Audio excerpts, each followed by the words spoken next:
Ahoy, hoy, everyone. Welcome to another episode of The O Show. I'm O, and I'm here for your amusement. Okay, so last year I did a review of one of my favorite sports movies, The Sandlot. Okay. And I was just thinking, kids are back in school. Like, we're still in the summer weeks before it's officially fall. But I was like, dang, I still have to talk about Rookie of the Year. So here we are. We're going to talk about Rookie of the Year from 1993. Now, I just rewatched this movie the other day, and it's funny because, this is 1990. So this movie would have had to been filmed in 92, and we're 2025 now. So it's just really funny just seeing, like, the changes that have taken place over the years as far as what the ballpark looks like, what the bleachers look like, the Chicago skyline in the background. Like, it's crazy. So let's talk about what Rookie of the Year is all about. So the movie stars a really young Thomas Ian Nicholas, right? And after this movie, he wanted to do things like A Kid in King Arthur's Court, I think is what it was called. Don't watch that movie, it's dumb. And then he was in, if not all, he was in the American Pie movies, right? So look, what happens, you guys? He's in this movie, and he plays a character named Henry Rowan Gardner. Rowan Gardner. So it opens up with him and his two friends, George and Clark, and they're running down the street because they're on the way to a Little League game. So Henry's on the team, but I guess he sucks because he can never play. He's always the one kid sitting out, but he ends up playing this day because this one kid in the outfield, I guess he had like some allergies. So the coach is like, okay, well, you go and play. But, of course, he fumbles the ball. Like, a ball comes to him. First, he can't catch it. And then, when he does get it, he throws it. But he doesn't realize he's pointing the opposite way from the field. So he throws it over the fence, and it's a mess, right? So he goes home. He's talking to his mom. Now, the mom, her name is Mary. And she is played by Amy Morton. I really used to like this lady playing this role. Like, she was such a fun mom in this movie. And I don't remember seeing her in a lot of other movies, but she did a lot of TV appearances. And right now, if she looks familiar to you, if you are a fan of Chicago PD, she plays Trudy Platt, right? Like the badass Trudy Platt. Like, do not mess with this lady. She will whoop your ass. Oh, by the way, and his friend's Clark is played by Robert Hy Gorman, and George is played by Patrick LeBlanc. Is that how you say his name? He was also in this movie Heavyweights, but I don't remember him in a lot of other things. I don't know if he is still acting right now. I don't know. I think I might have butchered his name, but anyway, those are his two friends. Now, Mary, his mom, she's dating this guy Jack, who Henry just does not like, and Jack is played by the actor Bruce Altman. Right? Look at him like trying to get into this car. That's like a funny gag of him getting in and out of this little ass car. So after the Little League game where he fucked up, he goes to school, and there's this older kid who's making fun of him, and he goes, "Hey, Henry, catch!" And he throws this ball. So then Henry's like, "Well, let me try to redeem myself." So he goes running for the ball, but there seems to be another baseball just sitting in the middle of the yard, like in front of the school. Why is there a baseball sitting there? So anyway, he trips on the baseball and lands on his arm over here. And he ends up in a doctor, and he is now in a cast. So he's literally in a cast. It's like this position. He's stuck in this thing for like 4 months. So pretty much like the whole summer. But when he is able to take the cast off, he's in the doctor's office, and we get this classic scene.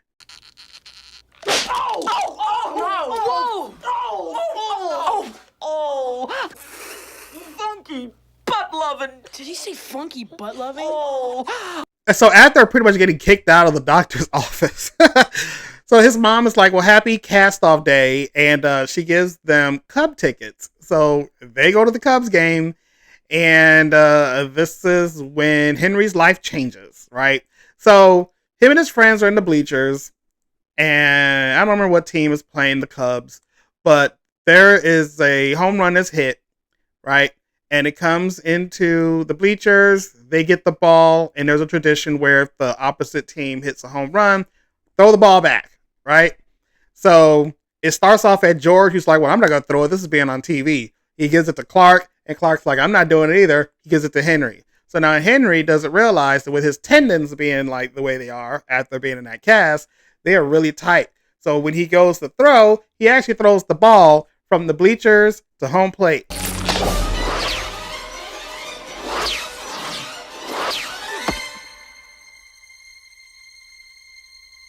Oh my god! Somebody just threw a frozen rope from the bleachers to home plate. That's got to be 435 feet. And by the way, that gentleman speaking is John Candy, who is actually not credited in this movie. I think, if I'm not mistaken, he was not cast in this movie. And somewhere down the line, someone either, I don't know, dropped out or whatever.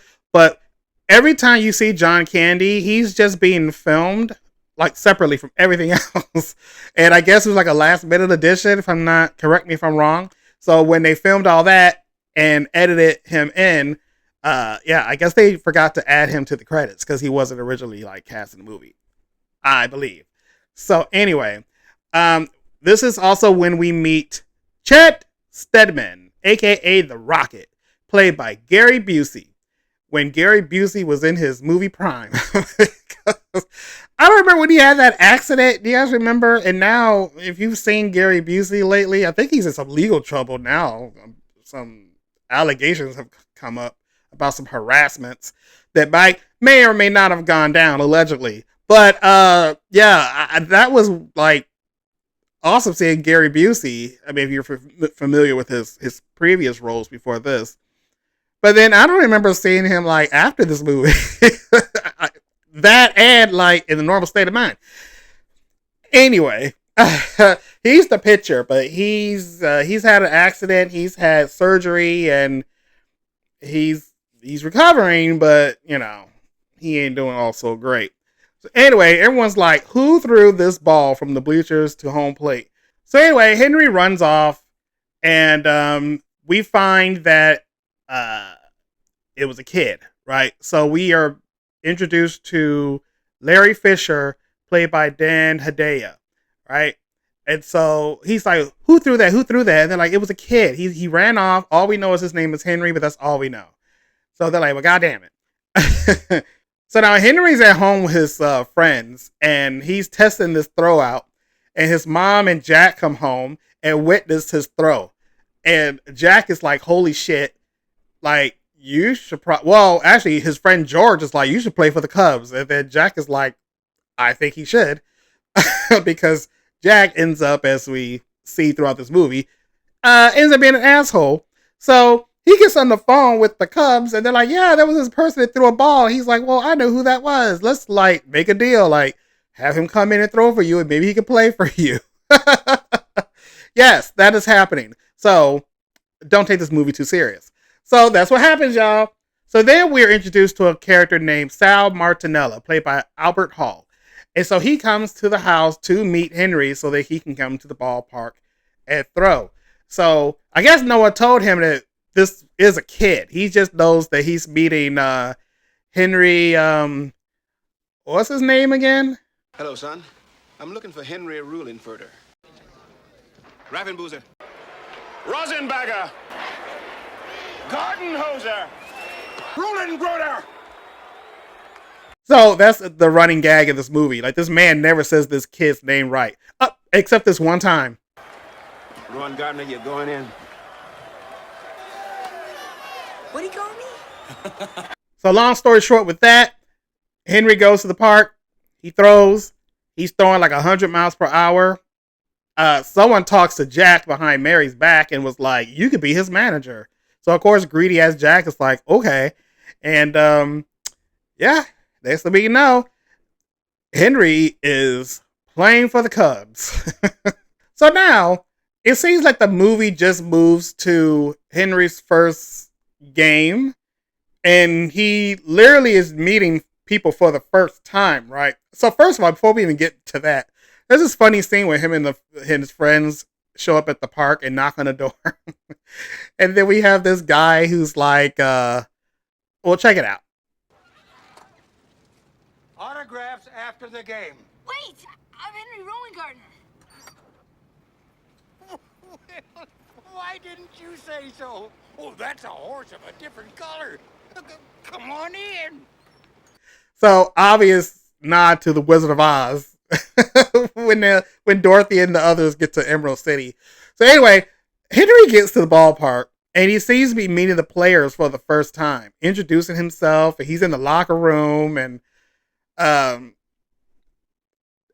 did he not have to practice with the team?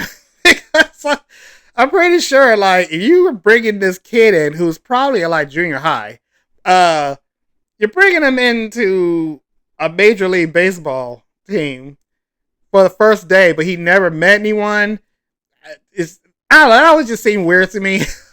He wouldn't have been there at like multiple practices so that the team can see what he does. Like, I don't know.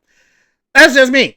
But so we're then introduced to Brinkma, who is played by Daniel Stern, who we all knew at that time from the Home Alone movies, right? So fun fact about this, and I'm pretty sure I had to know this when I used to watch this movie, but I must have forgotten.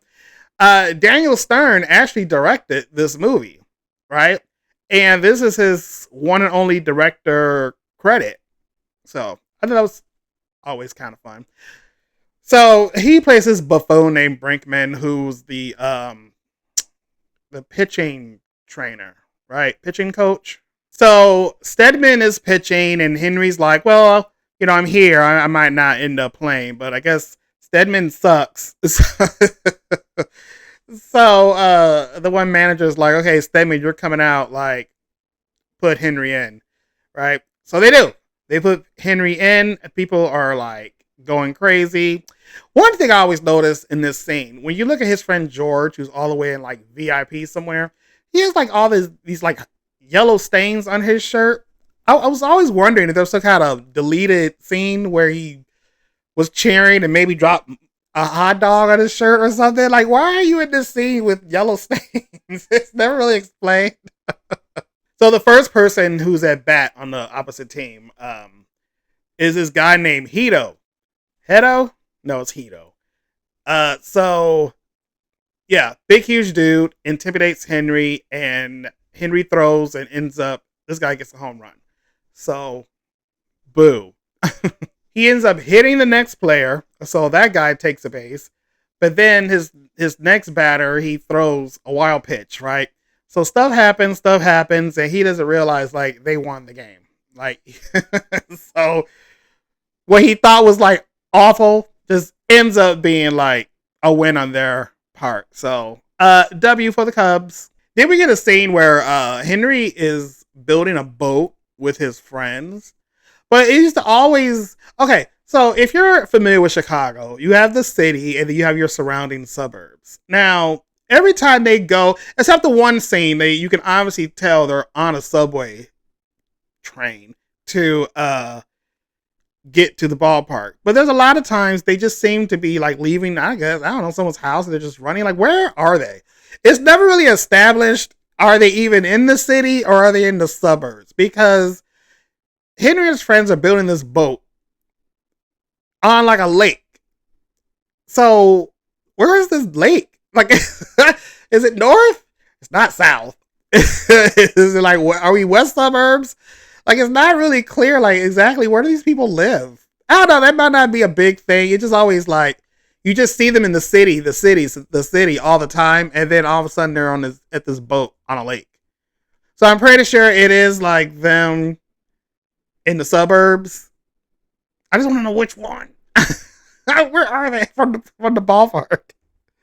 Anyway, there's another game they're playing, and Henry ends up striking a guy in the back. Chet comes out and gives him this weird talk, but after that, he starts getting better and better. So now Henry is winning games, and everything is awesome. There's a funny scene. Henry and the team go out of town. They fly, and I think they're in LA, I think. And there's this funny hotel scene with Daniel Stern and this like bellhop guy. Sorry, your door seems to be malfunctioning. I'll get housekeeping up here. Thank you. Henry? Henry? Oh boy. Little help. Little help now. But anyway, at this game, they put Henry at bat. So everyone's like, oh my God, they're going to have him bat. And the manager's like, well, he's got to learn, like, at one point to hit the ball, which never ever comes up again. But, you know, it's funny. So we get this funny scene where Henry's at bat and he actually makes it to a base. And you probably know what this scene is. Hey, pitcher. Pitcher's got a big butt. Pitcher's got a big butt. Pitcher's got a big butt. Now, if I'm not mistaken on this too, because I know a lot of the scenes were filmed here in Chicago at Wrigley Field, but there is like an away game where you think they're at another ballpark, which they are, but I believe it's this scene, but the ballpark they're at for their away game was actually also filmed in Chicago, but at the time it was our South Side ball stadium, which at the time was called Comiskey Park. Nowadays, I think it's called U.S. Cellular, or did they change the name? Is it U.S. Cellular?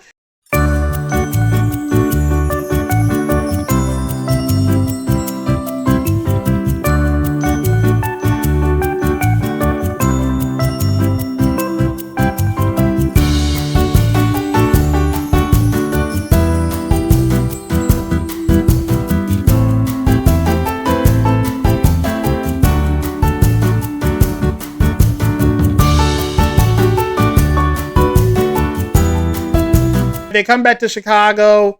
There's this limousine scene where you can kind of see Chet and the mom Mary, or like, are they having feelings for each other? Like sometimes Mary is hearing people talk bad about Chet, is looking at him, and she's feeling really bad. And now they're just like sitting next to each other in this limo. So at one time we get this party that everyone is at, and check out this funny scene with Daniel Stern and Henry. Excuse me, ladies.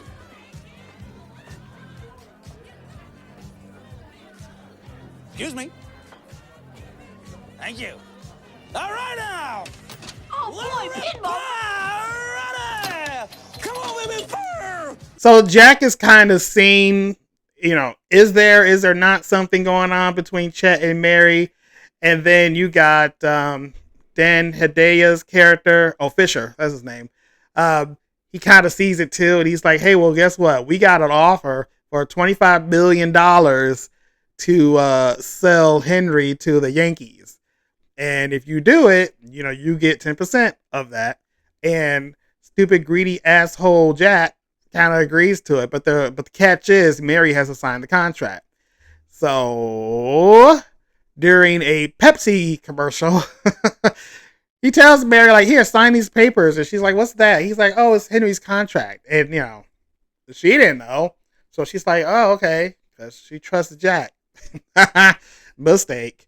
So apparently this commercial was being filmed like all day because Henry kept messing up. So when he finally got out, he raced to his friends. Again, where are they? I don't know where they are. So assume this commercial is being filmed in the city. But he goes back to this lake. And he's late because I guess they meet up at a certain date and time to work on the boat, and he was running late. So of course George, I don't know. George is at this. He's feeling feelings. Okay, like Henry's late. Like everything's about Henry lately. He's so cool and awesome, and so he's feeling feelings. So they get into a fight. You got Clark trying to split them apart. So then you're like, oh no, the friendship is falling apart. The next time there's a game, it seems to be raining. So it's really weird how they filmed this because they show the ballpark. It's a rainy day, but people are there. People meaning the players. So I'm assuming with the tarp being on the ground, did the game get rained out? Like they don't really say. So I'm assuming the game is rained out and they're not playing, right? And then this is when Stedman gets fired. Well, he didn't get, well, kind of. They're pretty much just saying, like, well, you're done. You're going to sit out the rest of the season, and then that's it for you. Because this was kind of something that Fisher and Jack kind of worked out when they saw Stedman and Mary dancing at that party. So he goes and he drives Henry home. And then Henry comes in and has an interaction with Jack, who literally is like telling him, like, blah, blah, blah, blah, blah. Like, I'm not your father. Chet Stedman's not your father. Your mom probably didn't even know your father. And then the mom ends up hearing it and whooping his ass. But one thing I don't think I noticed in this scene, because now that I have been to Cub games, and I hear about rainouts, is that what it's called, a rainout? If it's raining out, it seems to be the same day. And when Henry comes home, it's bright outside, like the sun is out. So wouldn't that just cause a delay? But Chet took Henry home, like people are leaving. So now that I kind of watched that scene, I kind of do question, like, was the game canceled just all together? That's just me. Now that I'm older, I notice things. So this is what happens when you get older and you watch a childhood movie. You start ruining it for yourself. So what seems to be the same day as the rainout day, because Henry is still wearing the same shirt that he came home in. He goes back to the boat on this lake. Don't know where the lake is. And I guess George and Clark just finished the boat and were about to, do a test run with it. So they invite Henry along. He comes in and George is like, fuck it. Just, get your ass in the boat. So they go and they're polluting the water with this boat. Like, there's so much smoke coming from the back of this boat. And then they pull up to a beach. And there are 3 girls that they show throughout this movie who are kind of crushed. Well, I guess Henry's crushing on the girl. Maybe she's crushing on him. And Clark really wasn't even feeling one of the girls. I don't even think George was either. But anyway, they all 3 end up with a girl. And they're like, come on, you guys, come ride in the boat with us. So like, Clark and his girl are getting cancer sitting in the boat smoke. I don't know why this girl is putting up with this. Anyway, they have a fun time on the lake. But again, where are they? So Henry talks to his mom, and he's like realizing, like, okay, this is all great and everything, but I have something to say to the Cubs owner. So they do. I think his name was Carlton. I don't remember that old man's name. But he goes to talk to him, and he's like, hey, you know what? After this season, I'm done. I may come back later, but I'm not coming back next season because, I'm still a kid and there's stuff I want to do. So the owner's like, okay, you know what? I get it. I respect that. And then Fisher is sitting right there. I don't know why he didn't think, like, this was not going to come up at any time. Like, what the hell? Because Henry's like, hey, why did you want to sell me to the Yankees? And the owner's like, who's selling you to the Yankees? And Henry's like, well, that's what Fisher told Jack. What the hell did he think what was going to happen when he did this and just sat there? Like, that was really weird. So Fisher ends up being like a manager, and later we see him as a hot dog vendor. Like, he got demoted, okay? He's walking around selling hot dogs. No shade to the hot dog vendors but out there. But yeah, we don't need to talk about him anymore in this movie. So now we fast forward to the last game of the season, which is like the division. So whoever wins is who's going to go to the World Series. And Stedman he ends up playing, right? They put him in, and he's doing really good, actually. But then somewhere down the line, his arm just blows out. Like, he's done. He can't even finish the game. So they have to end up putting Henry in. What's a funny scene is the owner at one point earlier in the movie, they were like, come sit with us, like, down in the bleachers or whatever. He's like, I'm not going to sit. What would it look like if the owner sits down there with all the fans, right? But later he ends up doing it, and he decides to buy Mary and the 2 friends hot dogs. And so he gives this guy money, and the guy was like, you're short like all this money. 4 hot dogs, please. All right, sir, coming right up. There you are. There you are. Thank you. Thank you very much. What are you kidding, Mac? You're $11 short. They're $3 a piece. $3 for a hot dog? Now, mind you, guys, this is 1993, right? How much does a hot dog at Wrigley Field cost today?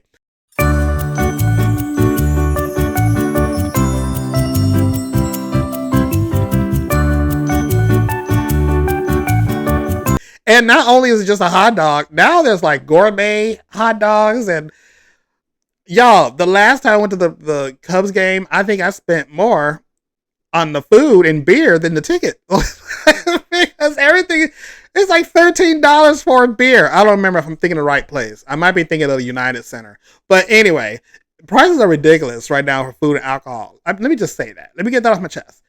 Why do they charge so much money for food at these ballparks? Okay, I'm sorry, y'all.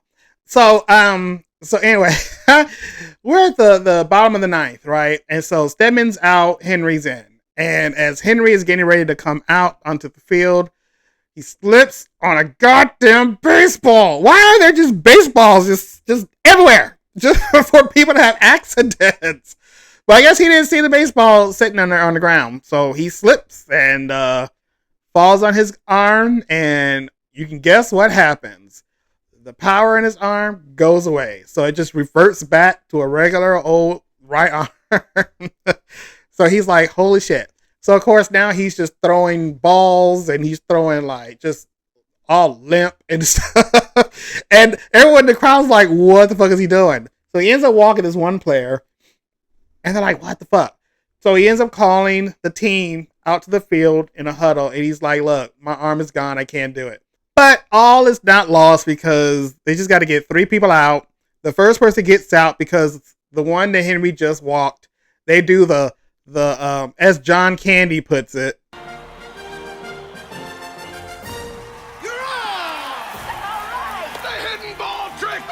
So he pretends that he has the ball in his hand, and the runner kind of moves off of the base to, get ready to run. But he puts the sandbag or chalk bag or whatever it's called into the air and catches it. And when the guy realizes he doesn't have the ball, he's tapped out by the guy at first base.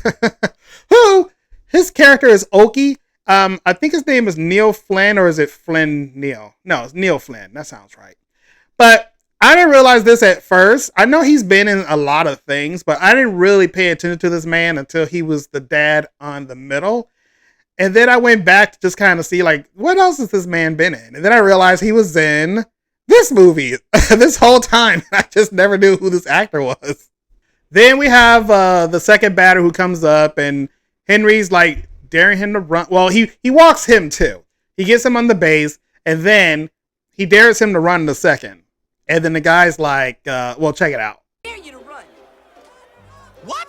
What are you talking about? I double dare you. Hey, cut it out. Let's play some ball here. So he calls his bluff. He goes, and Henry gets him out. So now the third person comes up, and who is it? It's Hedo from the beginning of the movie. So now Henry's like, what the fuck? So he actually throws some pitches. One gets hit. And it's funny because, okay, now I think over the years, there must have been some editing to this movie, because the version that I have, you don't see it as clearly as you used to back in the 90s. But there's this ball that's thrown up into the air. But at the bottom of the screen, you could see a hand actually throw it. But I think they did a really bad job editing it. It didn't realize you could see the hand at the bottom. But now it's not really that clear.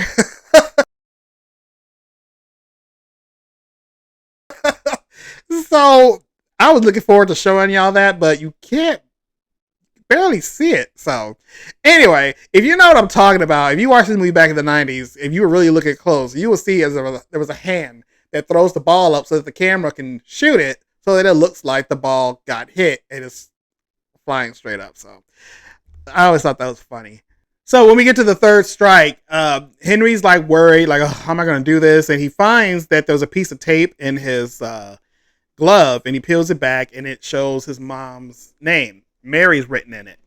Now, throughout the movie, we see that Mary, whenever she throws anything at Henry, she kind of floats it like she does this. Number one. Number two, he's always telling her how she used to tell him about his dad being a baseball player. He didn't know like where he played or what he did. He played baseball. So his mom was always putting this idea of, well, you can be a great baseball player too, like your dad. But she never said it was him. She just kind of wanted him to think good about the father that he never really met, because the father left when she was pregnant. So that was a big thing in the movie, which when you watch it, you kind of appreciate that insertness of this information. But it all builds to this moment. And you're like, even he was like, oh, Mom, it was you the whole time? She's like, yeah, it was me. Don't know how you can see that look on her face from the field, but he does. I don't know how many feet away they are from each other. But anyway, yeah, it's a nice little moment. And so she's like, float the ball, float it. And he does. Hedo takes a swing, misses, strikes out, and they win. The Cubs won. So, yeah, the movie ends pretty much with Henry back on his little league team. He's playing. He's doing good. He caught a ball that was actually about to go over the fence, and he wins the game, and everyone's cheering. And at the very, very end, he sticks out his hand, and you can see that he has a World Series championship ring. Oh, and by the way, Mary and Chet Stedman, I guess they're a couple. Yeah, so that was Rookie of the Year. It's a really fun movie. Again, you can't really take it so serious, but it's always fun to watch. It's cute. It's funny.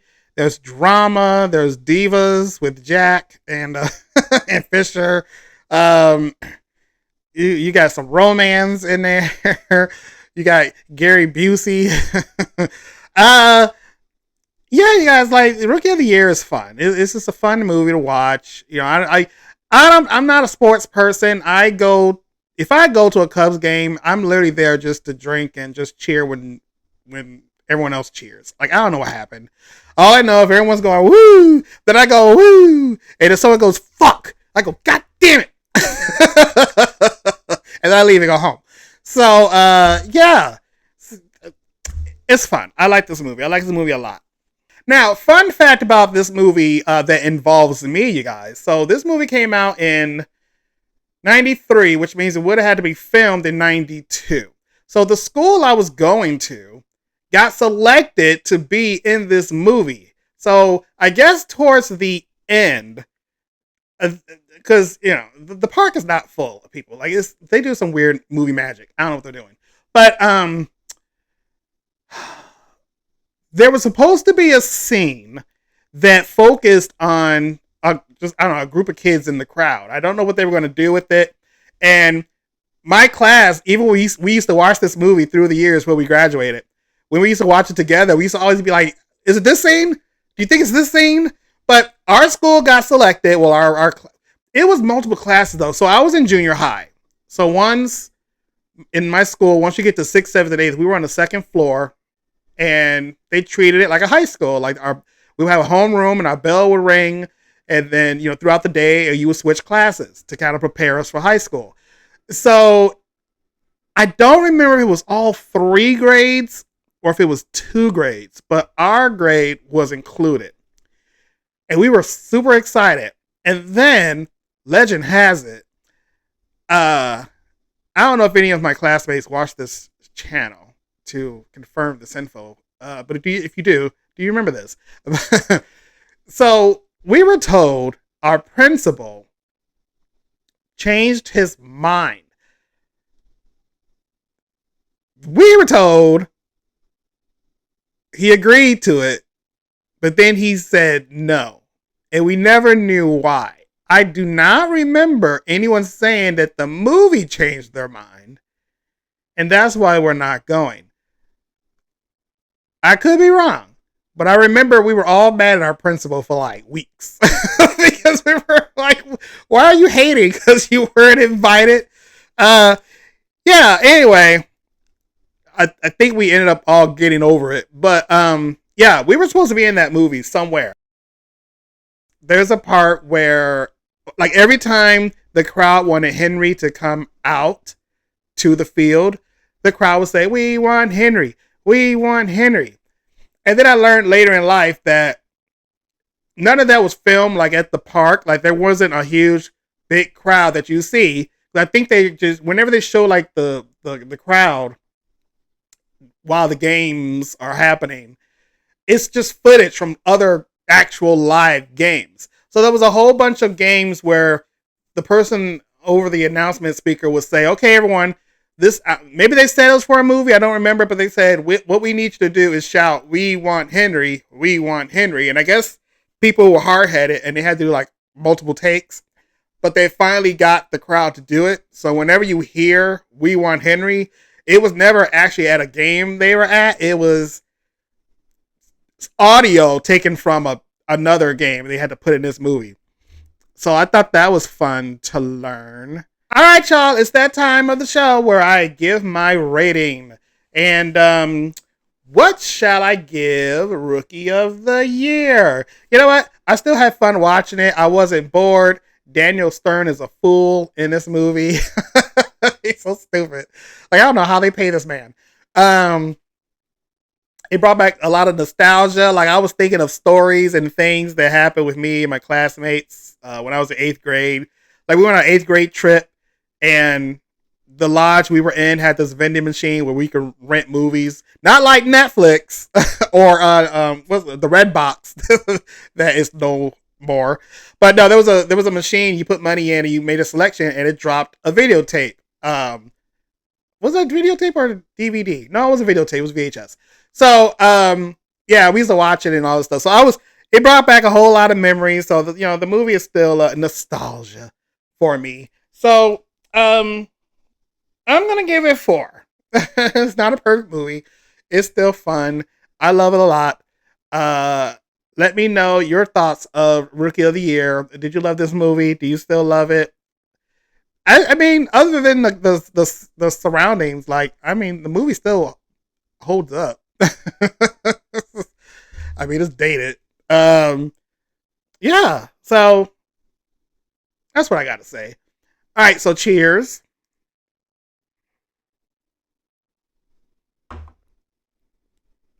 Yeah. Let me know all that fun stuff in the comments when you guys can. All right. So in the meantime, please like this video, subscribe to the channel if you haven't already. And I will see you all in the next episode. So until then, TTFN.